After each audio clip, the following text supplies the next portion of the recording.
সুরমা বানিয়ে এখানেও দাঁড়ানোর চেষ্টা করছি। আমাকে নির্দিষ্ট একটা সাবজেক্টের জন্য আদিষ্ট করা হয়েছে, সঠিক আকীদা প্রচারে সুফিয়া কেরামদের ভূমিকা।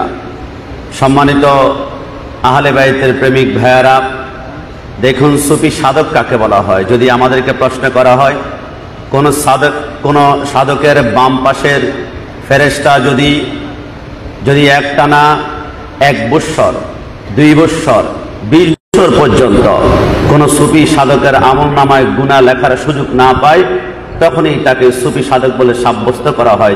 আমাদেরকে বলতে হয় মহিউদ্দিন ইবনুল আরাবি, হযরতে মনসুর হাল্লাজ, হযরতে জালালউদ্দিন রুমি রাহমাতুল্লাহ আলাইহি, হযরতে শামসুত তিবরিজ, হযরতে শেখ সৈয়দ আব্দুল কাদের জিলানী, হযরতে শেখ শাহাবুদ্দিন সোহরাওয়ার্দী রাহমাতুল্লাহ আলাইহি, হযরতে দাতা গঞ্জ বখশ লাহোরি, হযরতে খাজা মঈনুদ্দিন চিশতি আজমেরি, হযরতে খাজা মঈনুদ্দিন খাজা হারুনুর রশিদ রাহমাতুল্লাহ আলাইহি এবং খাজা ওসমান হারুনি এবং মাহবুবি ইলাহি নিজামুদ্দিন আউলিয়া রাহমাতুল্লাহ আলাইহি, হযরতে শাহজালাল, হযরতে শাহপরান, হযরতে খানজান আলী রাহমাতুল্লাহ আলাইহি এবং রাজশাহীর হযরতে শাহ মখদুম রূপসী বাংলা রাহমাতুল্লাহ আলাইহি, আমানত শাহ, গরিবুল্লাহ শাহ, মিসকিন শাহ, বাইজ বুস্তাবি রাহমাতুল্লাহ আলাইহি, শেরে বাংলা, গৌসুল আজম মঈদ ভান্ডারী, শাহিন শাহী সিরকুট, বাংলার টেকনাফ থেকে চাদুলিয়া, রূপসা থেকে পাথরিয়া, বাংলার রন্দে রন্দে, আনাচে কানাচে, প্রান্তে প্রান্তে আউলিয়া কেরামের রক্ত ঘাম ঝরানোর মাধ্যমে বাংলাদেশে ইসলাম প্রচার করা হয়েছে। তাই আজকের শুহাদায়ে কারবালা মাহফিল থেকে আহলে সুন্নাত ওয়াল জামাতের স্পষ্ট বক্তব্য দিয়ে বলতে চাই, এই দেশ তাওহীদি জনতার নামে উগ্রপন্থীর বাংলাদেশ নয়, এই দেশ আউলিয়া কেরামের পক্ষে সুফি সাধকের বাংলাদেশ।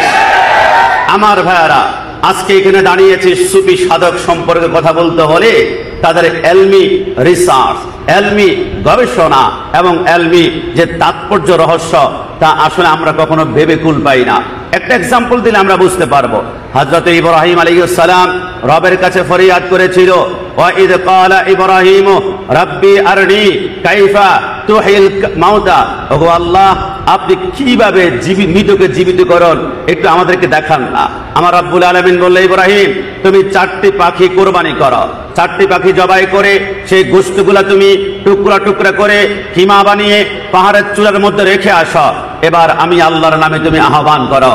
এবার আহ্বান করার সাথে সাথে কিমা গোশতগুলা সবগুলা 4টা পাখির মাথার সাথে লেগে গেল। এটা হচ্ছে প্রকাশ্যে আল্লাহর কুদরতি দৃশ্যমান।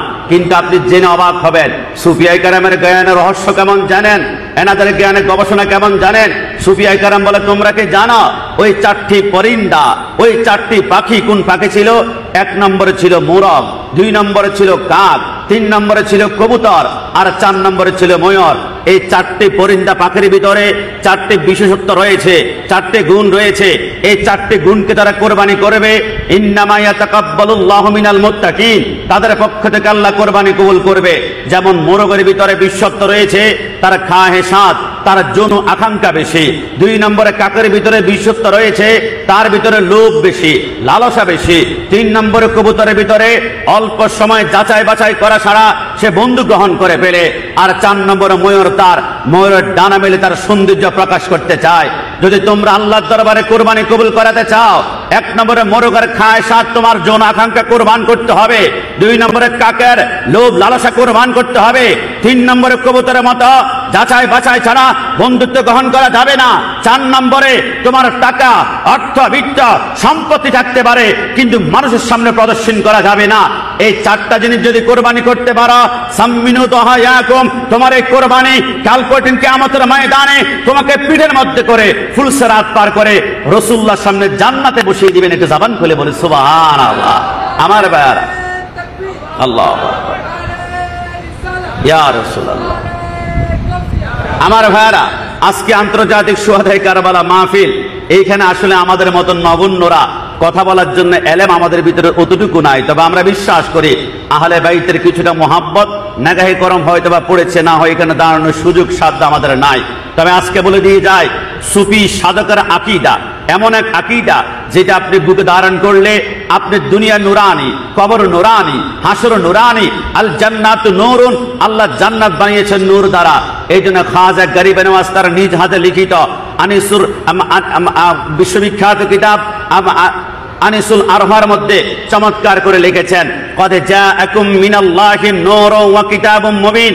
তোমরা কি কখনো চিন্তা করেছো আমার আল্লাহ ইচ্ছা করলে নূর প্রথম না এনে কিতাব আনতে পারতো, কিন্তু আল্লাহ প্রথম নূর এনেছেন। আল্লাহ কেন? আমার আল্লাহ বলে কিতাব পড়তে হলে প্রথম তোমাকে লাইট অন করতে হবে, সুইচ অন করতে হবে। কিতাব পড়তে হলে প্রথম তোমার ঘরে চারাক প্রজ্বলিত করতে হবে, তাহলে তুমি কিতাবের ভিতরে কি আছে সঠিক তাফসীর করতে পারবা, সঠিক ব্যাখ্যা করতে পারবা। রসুলকে যদি নূর না মানো তাহলে তুমি অন্ধকারে থাকবা। অন্ধকারে কিতাব পড়তে গেলে মানুষকে তুমি পথভ্রষ্ট করবা। ওয়াজাদাকা দাল্লান ফাহাদা, রসুল নাকি পথভ্রষ্ট ছিল, কিন্তু রসুলকে নূর যখন মানবা তোমার সামনে লাইট ওপেন হয়ে যাবে। রসুলের সরকারের মধ্যে নূরের বিচ্ছুরিত হবে, তখন তুমি অনুবাদ করবা নবীকে আল্লাহর প্রেমে বিভোর পাওয়া গিয়েছে। সরকারের মধ্যে নাকি নূর মানবা, লাইট জ্বলবে, কোরআন ব্যাখ্যা করবা, সঠিক না হয় কোরআন অপব্যাখ্যা করে ইসলামের মসনদের মধ্যে বসে তাদের বক্তব্য হবে আল্লাহ নাকি জান্নাত দিতে শুরু করলে প্রথম সাতক্ষীরা দিয়ে জান্নাত শুরু করবে, তারপর রাজশাহী, তারপর যশোর। আমরা সুন্নিরা বলি ভাই চট্টগ্রাম কত নম্বর আছে, কুমিল্লা কত নম্বর আছে। সরকারের মধ্যে নূর না মানলে কোরআন অপব্যাখ্যা করে তারা বলবে কোরআনের ভিতরে 30টার উপরে ভুল আছে। সরকারের মধ্যে নূর না মানলে কোরআনকে অপব্যাখ্যা করে তারা বলবে নারীদের দিকে আল্লাহর নামে তাকালে নাকি হাজার সওয়াব পাওয়া যায়। সরকারের মধ্যে নূর না মানলে চট্টগ্রাম প্যারেড ময়দানে 20 বছর যাবত ইয়া নবী সালাম আলাইকা বলে সালাম দিয়েছিল, কিন্তু 21 বছর পরে কোন অজানা কারণে বিদআতের ফতোয়া লাগিয়েছিল। একটা কারণে এরা ক্ষমতার লোভী। আজকে থেকে লিখে রাখুন, আবু জাহেলকে প্রশ্ন করা হয়েছিল, বন্ধু আমাকে একটু বলো তো মোহাম্মদ কি সত্য নবী কিনা। আবু জাহেল বলল ঠের যাইয়ে বন্ধু, সিক্রেট মে আ যাইয়ে। দরজা বন্ধ করলো, তুমি কি জানো মোহাম্মদ সত্য নবী? এত কোনো সন্দেহ নাই। বলে মোহাম্মদ সত্য নবী। আবু জাহেল ইসলাম কেন গ্রহণ করছো না? বলে মোহাম্মদ হচ্ছে বাতিজা, আমি হচ্ছি চাচা। চাচা হয়ে যদি বাতিজার হাতে হাত দেই ক্ষমতা থাকবে, পাওয়ার থাকবে, মসনদ থাকবে, চেয়ার থাকবে। আবু জাহেল যেমন চেয়ারের কারণে আকীদা জীবন বিক্রি করেছে, বর্তমান তারা ইসলামিক নাম দিয়ে রাজনীতি করে মুসলমানদের ঈমান হরণ করতে যাচ্ছে। তারা চায় বাংলাদেশে আদিল ইসলাম বাস্তবায়ন করতে, কিন্তু আন্তর্জাতিক সোয়াদে কারবালা মাহফিল ততক্ষণ পর্যন্ত থাকবে একজন হুসাইনি কোন বাজারে বেটা এই দেশে আদিল ইসলাম বাস্তবায়ন করতে পারবে না। ডানা হাত তুলে বলা ঠিক কিনা?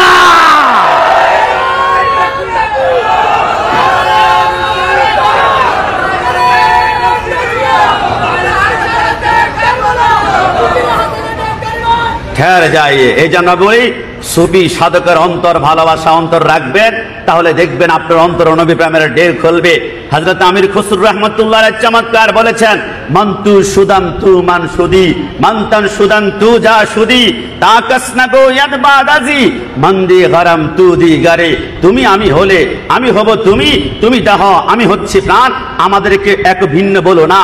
এই জন্য আমরা বলি মোহাম্মদ খোদা কি আজমত क्या है, मोहम्मद मुस्तफा जाने मकाम मुस्तफा क्या है, मोहम्मद का खुदा जाने। पवित्र कुराने 38 খানা আয়াত রয়েছে, আতিউল্লাহ ওয়া আতিউর রাসূল, আতিউল্লাহ ওয়া আতিউর রাসূল। আল্লাহ যেখানে বন্ধু সেইখানে, কিন্তু 20 খানা আয়াতের মধ্যে রয়েছে আতিউল্লাহ ওয়া আতিউর রাসূল। আল্লাহ যেখানে বন্ধু সেইখানে, কিন্তু বাকি 18 খানা আয়াতের মধ্যে শুধু আতিউর রাসূল, আতিউর রাসূল, আতিউর রাসূল। আল্লাহ নিজের কথা আনলেন না, আল্লাহ বন্ধুকে শুধু আতিউর রাসূল বলে 18 খানা আয়াত দিয়েছেন।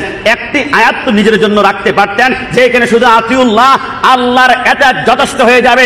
আমার আল্লাহ বলে না শুধু আমি আল্লাহর এতাত যথেষ্ট হবে। এমন একটা আয়াত যদি দিতাম গোস্তাকে রসুল না বাতিলের গোষ্ঠীরা এরা বলতো আল্লাহর কুদরতি কদম ধরলে যথেষ্ট, সরকারের মদিনার কলেজে আঘাত করতো। আমার আল্লাহ বলে না, তোমাদেরকে বলে দেয় সময় যদি 1 মিনিট চাও যে আল্লাহ 2টা স্লোগান দেওয়ার সময় নাই, একটা স্লোগান দিব যেটার ভিতরে তুমিও থাকবা, তোমার বন্ধু থাকবা। আমার আল্লাহ বলে আল্লাহু আকবার বললে আমি আল্লাহকে পাওয়া যায়, বন্ধুকে পাওয়া যায় না। একটা স্লোগান দাও যেটার ভিতরে 2টা স্লোগান একসাথে পাওয়া যায়, এটা হচ্ছে ইয়া রাসূলুল্লাহ, যেটার ভিতরে আল্লাহ আছে, সরকারে মদিনাও আছে। জবান খুলে বলে সুবহানাল্লাহ। এই জন্য আজকের মাহফিল থেকে এতটুকু সর্বশেষ আমি বলতে চাই, আমার উপর কষ্ট নেবেন না। বাংলাদেশে অসংখ্য ভাইয়ারা আমাদের আহলে সুন্নাত আমার সুন্নিদেরকে মাজার পূজারী বলে আখ্যায়িত করতে চায়। আমি তাদেরকে বলতে চাই, ভাই আমাদেরকে মাজার পূজারী বলিও না। এই দেশে সমস্ত প্রান্তে প্রান্তে চলতো বিভিন্ন মূর্তি পূজা। এই দেশ ছিল বল্লাল সেনের দেশ, এই দেশ ছিল বিজয় সেনের দেশ, এই দেশ ছিল শশাঙ্কার দেশ, এই দেশ ছিল রাজা গণেশের দেশ। কিন্তু এই দেশের রান্দ্র যখন মূর্তি পূজা চলতো, চন্দ্র পূজা চলতো, সূর্য পূজা চলতো, তখনই আল্লাহর ওলিরা বাংলাদেশের মধ্যে এসে ইসলাম প্রচার করে পূজা থেকে বাঁচিয়ে আমাদেরকে সেইটার দিকে প্রেরণ করেছেন। বিশ্বাস যদি না হয়, আল্লাহর ওলিরা পূজা শিখায় না, সেইটা শিখিয়েছেন। তোমরা প্রমাণ চাও, শাহজালাল মাজারের পাশে তাকিয়ে দেখো, নান্দনিক মসজিদ রয়েছে। আরে জিয়ারত হবে এখানে, মসজিদ হবে সেইটাতে। তোমরা শোনা, হযরত শাহপরান মাজারের পাশে মসজিদ রয়েছে, খানজান আলী মাজারের পাশে মসজিদ রয়েছে। তোমরা শোনা, বাংলাদেশের রন্ধ্রে রন্ধ্রে আমাদের শাহ, গরিবুল্লাহ শাহ, মিসকিন শাহ, প্রত্যেকটা মাজারের পাশে মসজিদ রয়েছে। শেরে বাংলা রহমতুল্লাহ আলাইহি মাজারের পাশে মসজিদ রয়েছে। ওইনা গাউসুল আজম মেজবানদারি মাজারের পাশে মসজিদ রয়েছে। আউলিয়া কেরাম শিক্ষা দিয়েছে, মাজারে তোমরা পূজা করবে না, সেইটা করবে না। শুনে দেখো, জিয়ারত হবে মাজারে, আর সেইটা হবে মসজিদে। কথা বলো ঠিক কিনা? এই দেশে নারায়ে তাকবীর, নারায়ে তাকবীর, নারায়ে রিসালাত ইয়া রাসূলুল্লাহ। যিনি এসেছেন তিনার পরিচয় আমি দিলে আমার স্বল্প জ্ঞানে কম হয়ে যাবে, যিনার পরিচয় দেওয়াটা আমার জন্য বোকামি হবে। যিনার কদম দুলে আমাদের চোখের সুরমা বানাতে আমরা সবচেয়ে বেশি পছন্দ করি। তাই সর্বশেষ আমি 2 মিনিট আমার বক্তব্যের শেষ প্রান্তে এসে এতটুকুই কথা বলবো, আসুন আমরা সুফি সাধকের হৃদয়ে কদমে আমাদের জায়গা করে নেই, তাহলে এই বাংলাদেশে কোনোদিন আর জঙ্গিবাদ থাকবে না। তবে ছোট্ট করে একটা কথা বলে দিয়ে যায়, সুফি সাধকরা নবী ইব্রাহিম শিখিয়েছে কেমন জানেন? আমার নবী আহমদ, আমার নবী হামেদ, আমার নবী মাহমুদ, আমার নবী কাসেম, আমার নবী আকিব, আমার নবী ফাতেহ, আমার নবী খাতেম, আমার নবী হাশর, আমার নবী মাহি, আমার নবী দাঈ, আমার নবী সিরাজ, আমার নবী রশিদ, আমার নবী মুনির, আমার নবী বশির, আমার নবী নজির, আমার নবী হাদি, আমার নবী মাহদি, আমার নবী ইয়াসিন, আমার নবী তোহা, আমার নবী মুজাম্মিল, আমার নবী মুদ্দাসির, আমার নবী শফি, আমার নবী কলিম, আমার নবী খলিল, আমার নবী মুস্তাফা।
এতক্ষণ শুরু করতে হবে।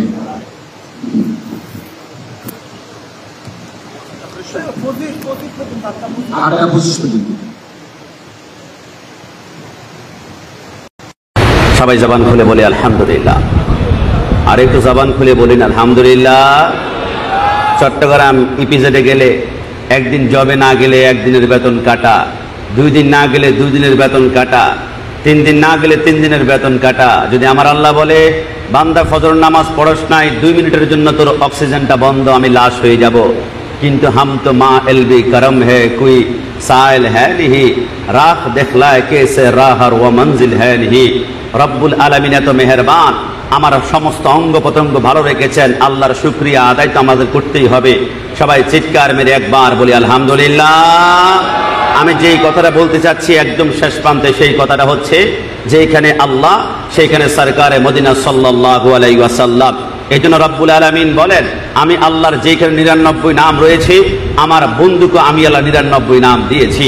মাকামে নবুয়তের মধ্যে সাহেব জাদাল্লাহ ইফতেখারুল হোসেন কাদেরী বলেন, আমার নবী আহমদ, আমার নবী হামেদ, আমার নবী মাহমুদ, আমার নবী কাসেম, আমার নবী আকিব, আমার নবী ফাতেহ, আমার নবী খাতেম, আমার নবী হাশের, আমার নবী মাহিন, আমার নবী দাঈ, আমার নবী সিরাজ, আমার নবী রশিদ, আমার নবী মুনির, আমার নবী বশির, আমার নবী নজির, আমার নবী হাদি, আমার নবী মাহদি, আমার নবী ইয়াসিন, আমার নবী তাহা, আমার নবী মুজাম্মিল, আমার নবী মুদাসসির, আমার নবী কলিম, আমার নবী খলিল, আমার নবী শফি, আমার নবী মুর্তজা, আমার নবী মুস্তাফা, আমার নবী শফি, আমার নবী মুখতার, আমার নবী নাসির, আমার নবী মনসুর, আমার নবী কায়েম, আমার নবী হাফেজ, আমার নবী শহীদ, আমার নবী আদিল, আমার নবী নাহি, আমার নবী আজার, আমার নবী বুহজা, আমার নবী বুরহা, আমার নবী আবতাহি, আমার নবী মতি, আমার নবী মাওয়াইজ, আমার নবী মাদানী, আমার নবী আরাবি, আমার নবী হাশিমি, আমার নবী তাহামি, আমার নবী কুরাইশি, আমার নবী রাউফ, আমার নবী রহিম, আমার নবী ইয়াসিন, আমার নবী গানি, আমার নবী জাওয়াদ, আমার নবী আউয়াল, আমার নবী